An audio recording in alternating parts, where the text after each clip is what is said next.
Qu'est-ce que l'ISS? Aucune idée. Indice de sécurité sociale. Si, c'est l'école... Non. Non, station spatiale. International Space Station. L'ISS, c'est effectivement la Station spatiale internationale, un immense laboratoire de recherche grande comme un terrain de football, placé en orbite à 400 km au-dessus de nos têtes.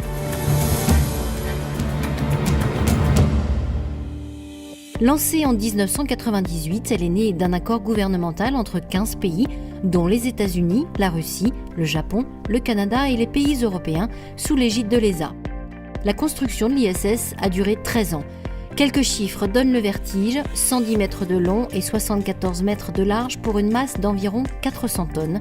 La station fait le tour de la Terre en 90 minutes et donc 16 fois par jour. Combien d'astronautes à bord? Combien de nationalités? Petite dizaine d'astronautes. 15 ans. 4. 25. 14. Je sais qu'il y a beaucoup de nationalités et que c'est majoritairement des Russes et des Américains qui y vont. Ah, il y a un Français. La Suisse. Les Russes. Ah oui, comment puis-je oublier? Eux, ils sont partout. Et oui, pas d'ISS sans les Russes et les Américains, ils font partie de toutes les missions et sont généralement accompagnés d'autres astronautes, japonais, canadiens et européens. La station est habitée en permanence depuis novembre 2000 et depuis 2009, l'équipage est composé de 6 astronautes qui se relaient tous les 6 mois. Qu'est-ce qu'on fait à bord de l'ISS? Ils font pousser de la salade. Ils dorment. Ils font des expériences pour la médecine. Ils mangent. À mon avis, ils testent la future possibilité de vie dans l'espace, quoi. Des centaines d'expériences scientifiques et technologiques sont réalisées à bord de l'ISS en physiologie, biologie, technologie, physique des fluides ou encore en sciences des matériaux.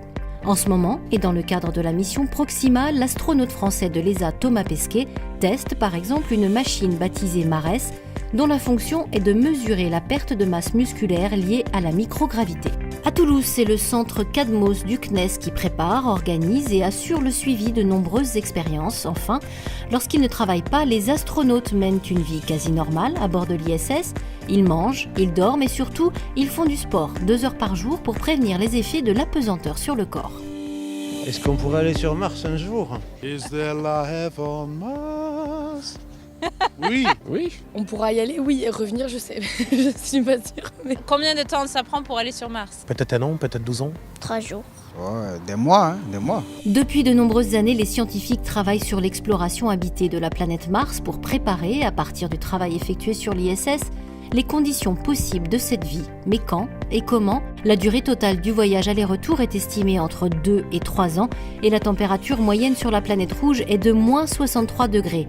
Alors oui, on pourra peut-être un jour vivre sur Mars, mais il faudra se protéger des radiations cosmiques et s'adapter à une gravité équivalente à 1/3 de la gravité terrestre.